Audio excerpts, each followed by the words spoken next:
from, let's say, I think Mia Khalifa was the one, saying that any man that wants a younger woman is doing so because he has nothing to offer. It's because he's insecure and he's a predator. Older women parrot that exact narrative when they've hit the wall and can no longer get the men they're after, so they feel the insecurity creeping in and they use shaming. Reasons why, older men tend to not deal with women their age, and also tend to not deal with, women who have children. That baggage as a woman who's got a child, been through certain things in life, it's a lot to take on as a man. Everybody has a right to their preference. Men want to marry young women between the ages of 18 and 24. Women want to get married, but they want to get married when they get to 35 or 40. Men want to marry young women because young women are more fertile.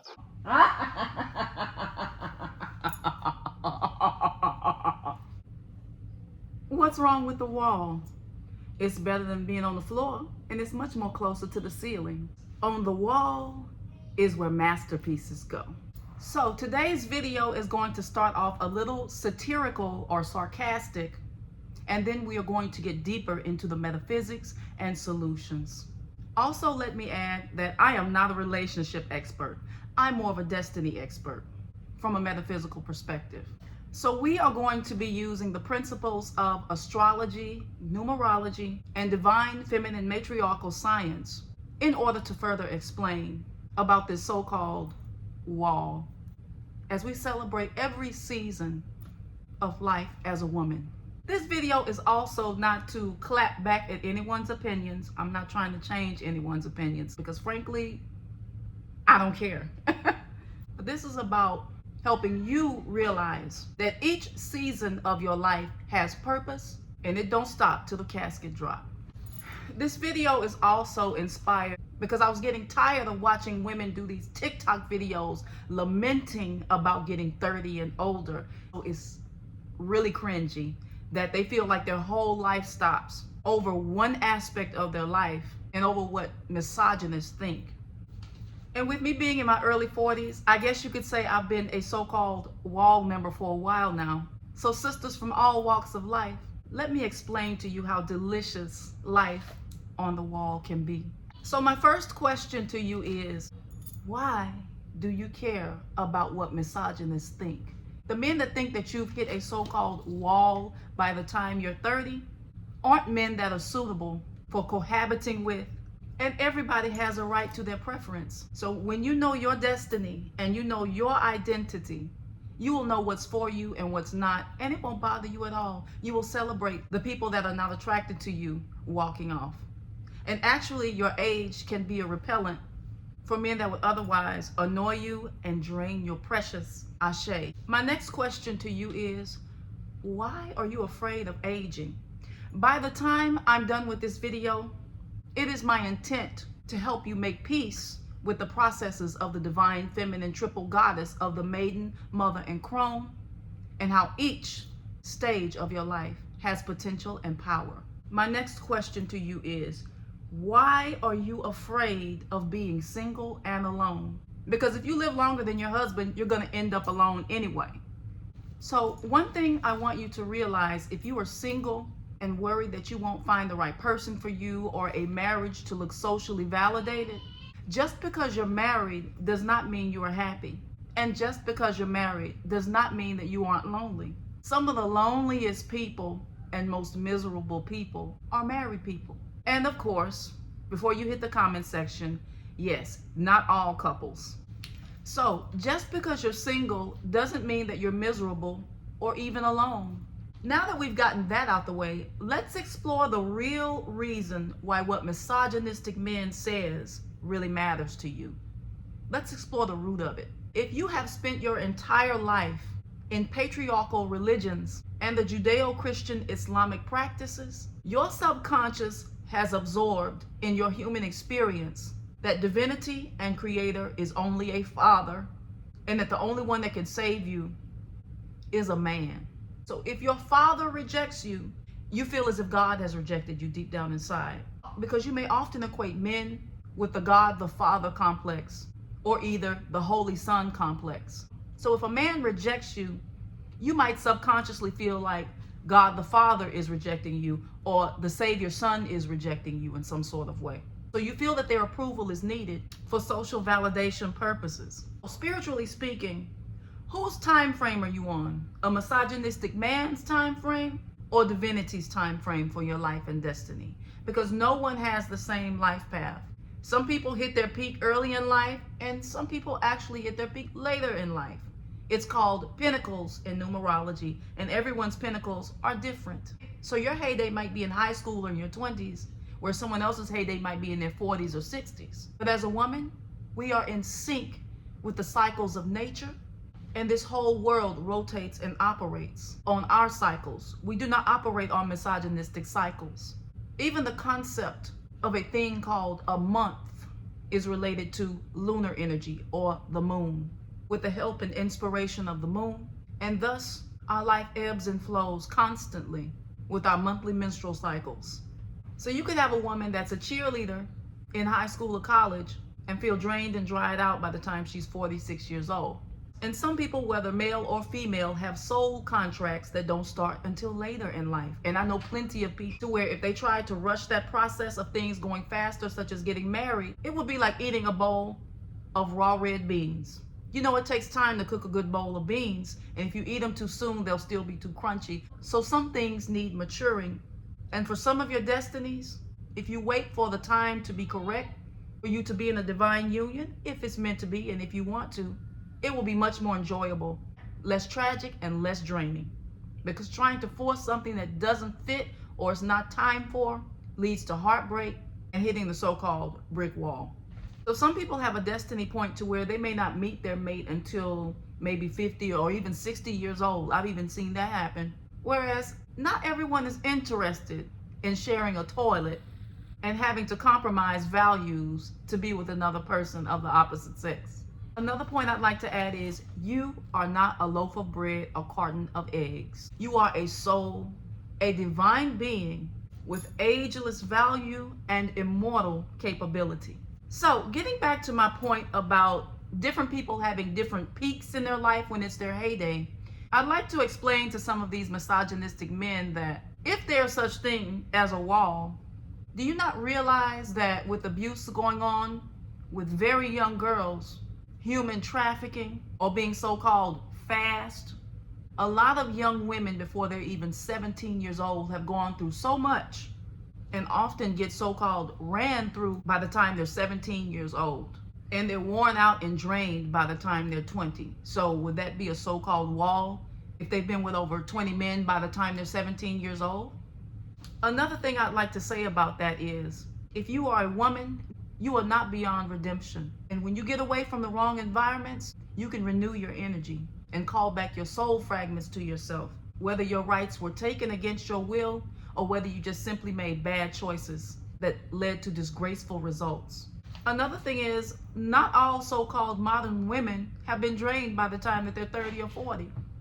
So it's very short-sighted and naive of misogynistic men to think every woman's life path has been the same. Now, my next question to you is, if you are seeking a husband and you feel like it's so important to complete you, why do you really want one of those things? Why do you really want a husband? Is it for social validation? Some of you know deep down inside that you thrive better single, but you want this so-called husband or marriage to either get the approval of your peers and family and to prove that you can. It's just like someone telling you that you need to eat onions in order to be socially validated and accepted. But you know you really don't like onions. So you're really doing something that's going against your own head.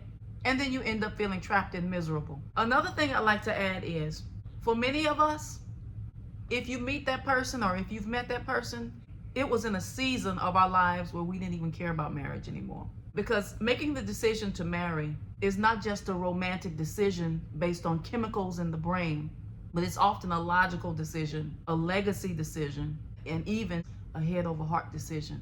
So you find yourself twisting and bending yourself into a pretzel because in the R&B music, they're applauding independent women. So you were striving to go get your degree to go get the social approval of your family and these men, and then they turned around and told you that your degree made you masculine, and now they're telling you aren't good enough. Then they move the goalposts back a little more and tell you don't wear makeup, But if you look at some of the women that they follow on Instagram, those same women have on makeup. So which one is it? They ghost you if you don't give it up too soon. But if you do give it up, they can still abandon you. So then you have to start figuring out what's best for you rather than trying to fit their unrealistic standards. In my personal experience in my 20s, I was actually rejected for being too young and was told that they prefer an older woman, not a young girl that's still trying to find herself. So don't believe these stereotypes that you hear. Also, in my 30s, I got not one, not two, but 3 marital ring proposals. So what is this about women being 30, not being eligible for marriage? Don't believe it. And there are many women who are in their 30s and over 30 and over 40 who still have men in their DMs and men on their knees making marital proposals, including my mother, including my step-grandmother, who's close to 80 years old. And once again, I repeat, marriage does not save you from misery and loneliness. A lot of people stay married for the children, and it can also come with its own sets of challenges, such as having to deal with in-laws and exes, to name a few things. I even know some grandmothers that were actually happy when Grandpa passed away. Not all y'all's grandmothers were crying after the funeral when Grandpa went to glory. As far as fertility, did you know that after 30, you are more likely to have twins? I took a psychology of women class before and had to do a report about women having children older. And actually, children born to older mothers in their 30s to 40s often fare more better socially because the woman is more established within herself and is less likely to put children in emotionally traumatizing situations. So about marriage, like I said in another video, if you are a miserable single person, you are going to be a miserable married person. Marriage is not a misery repellent. In fact, it can amplify misery. And it can also amplify insecurity. So if you're insecure single, you might be even more insecure when you're in a committed relationship or marriage. When you place your whole validation investment in a man, you are setting yourself up for failure. And for some of the men who are cross-watching this video, not every woman wanted a Pookie and Ray Ray when they were in their 20s. And some of the so-called nice guys out here can be bad boys too. A lot of times too, you'll hear guys say, well, when she was in her heyday and she was cute and younger, she didn't want me, she rejected me. But quite often, they don't tell you the other side of that story. They don't tell you often that there was some decent woman or decent girl that liked them and would have given them a chance that they didn't pay any attention to. They were looking at the cheerleader or the Instagram model. So these so-called nice guys were also rejecting so-called nice girls, even though the word nice means stupid, and got butthurt because the cheerleader or IG model that wanted Pookie and Ray Ray didn't want them, and blamed every other woman for that. In the Ifa Orisha Odu known as Odiobara, or also known as Idiobara, that is when marital relations came into the world. The Odu Odiobara is also where rivalry between the sexes was born. Odiobara also prophesies that one day balance between the sexes will be restored. And as you can see nowadays, even in the medical fields, doctors are speaking about the decline in testosterone. And you can see this socially where men are wanting to rest more in their femininity and take on the role that's supposed to be your role and want to be more equal. So I ask you as a woman, why do you want to be equal to your Y chromosome counterpart? Is the ocean equal to the land when the globe is 3/4 water? Is the subconscious equal to the conscious mind? The subconscious is bigger. Why do you want to be equal? There is no real equality. But just like I said in the Why the Orishas Didn't Save Us from Slavery video, just because the man's spiritual energy is smaller than ours doesn't mean that it's not important. It's kind of like a little computer chip in a big computer, and it is still something that we created. But it is not necessary for you to be validated, for you to be a whole being, and for you to enjoy your life, with or without one of them. Odiobara also says, those that fight with the opposite sex are fighting against themselves because the energies are 2 halves of a whole, even though the universe and omniverse is predominantly a feminine vortex or a big cosmic womb that we are all swimming in. Odiobara also mandates that men are obligated to their children and society. And for a man to be fortunate in this life, in his destiny, he must respect women. And we often see what happens to the men that aren't respecting women. Their end doesn't often go very well. If you understand the principles of Ifa, when we have to propitiate the divine, raw, primordial feminine energy, known as Awon Iyami Oshorunga, the entrails of an animal is offered. And in the days of matriarchy, the Sibyls would divine with the organs of animals to prophesy and divine with. And what do you ironically see nowadays for men that have not been respecting women? Their organs are being attacked. These men are ending up in nursing homes with heart failure, strokes, kidney disease, liver disease. That is the great mother Iyami putting the pressure on them from the inside out. Balance is being restored and the divine feminine mother is awakening. And this is not to say that matriarchy was perfect or that we are all so-called so righteous. It is Creator's will that balance is restored in the earth realm and that women of power are not subjugated. And I'm not speaking of feminism. Not that I'm against feminism, but often feminism has wanted to lobby for equality, whereas matriarchy does not want equality because we feel we are greater. And greater does not mean necessarily superior, because we are all created having a human experience, whether you are male or female. So it's not about disrespecting positive masculine energy, because you can turn around and reincarnate as a man in the next life, and a man can turn around and reincarnate as a woman, and that's what's often going on. The principle of the universe is balance. So it's not about karmic punishment, it's about things balancing themselves out, and balance is not always equality. Just like a recipe, some of the ingredients will be 1/4 of ingredient, the other will be 3/4 cups. You have different sizes and everything balances out to make a perfect result. So remember, balance is not equality. Sisters, many of you that are on TikTok crying and lamenting and embarrassing yourselves, but oh my God, I'm getting older, and what if a man doesn't want me, and I have children, and all of this other type of stuff. You're triggered because you're really waiting on a Disney fairy tale that was never true. As a woman that married, I can tell you it's not a fairy tale. And most married women can tell you it's not a fairy tale. Even if you meet those that are happily married and with their perfect mate, life together is often not a fairy tale. Also, another thing you want to look at too from an astrological perspective is, what is your Jupiter in? Is your Jupiter in Aries? Is it in Libra? Is it in Capricorn? And what house is it in? That can often be an indicator and a clue to what type of husband you will marry or man that you will commit to. But once again, not everybody's meant for marriage. So someone like me, I don't have a strong 7th house placement in my chart.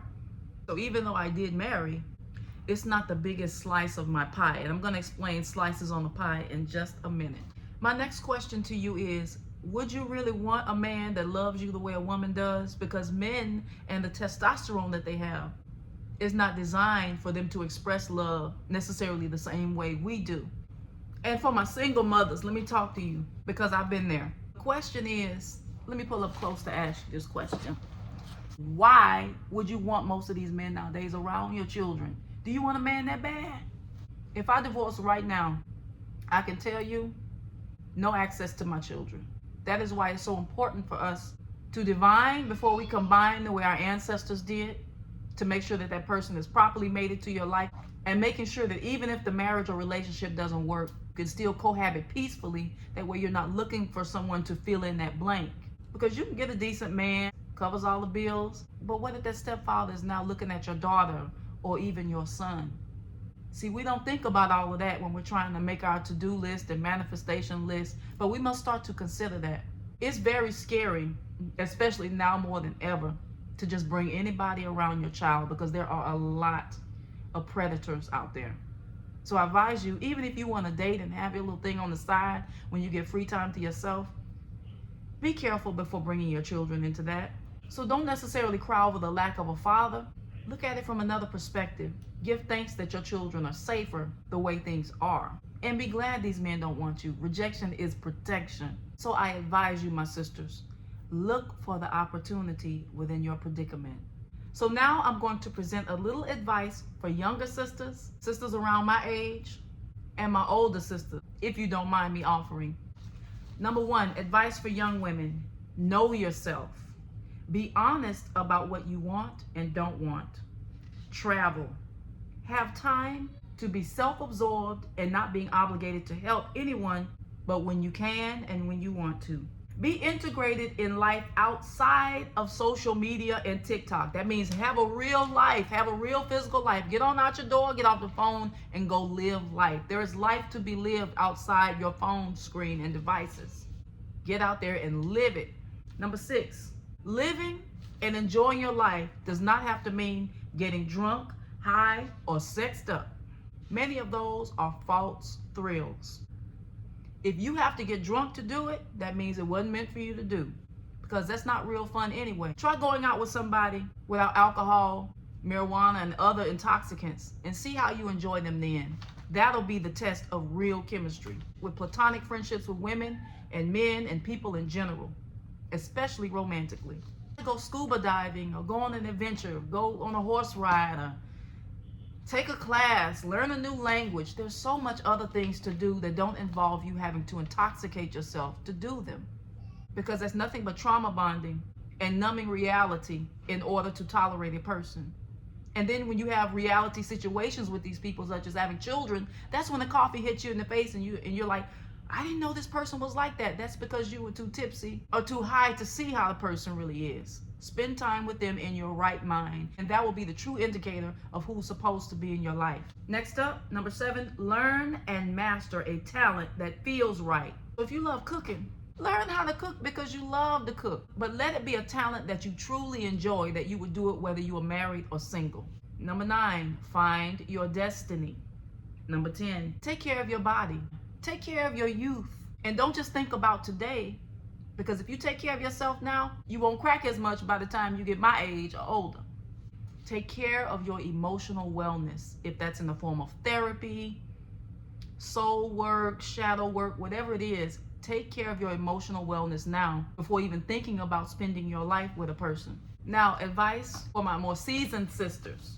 Number 1, keep learning and discovering more and more about yourself, because we never stop learning. Next up, if it's an inconvenience, don't do it unless it's for the children. Next up, be a woman of destiny. Train and maintain your hobbies and interests when you get the time to do so. Next up, have a social life. Not just on social media, but a real social life. As we come out of our maiden years into our mother years, it's still important to garner and nurture our relationships outside of marriage and children. We have to keep that balance. But make sure you are in the presence of wise counsel that can give you good advice, not destructive advice.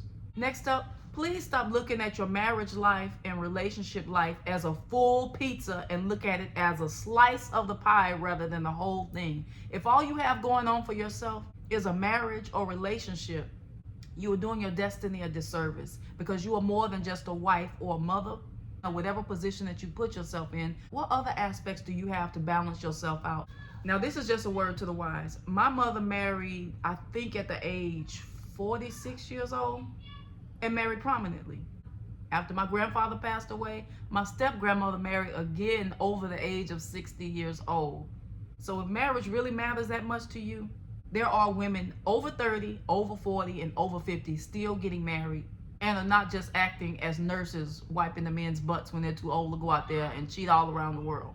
If you were feeling bad because someone rejected you because you weren't 20, keep in mind that men that think like that just want a body to use, a mind to manipulate, and energy to drain. So remember, rejection is protection. So whatever you want to do, whether it's cooking or cleaning, do it because you're a clean person and you like to be in a clean environment and not to be a slave.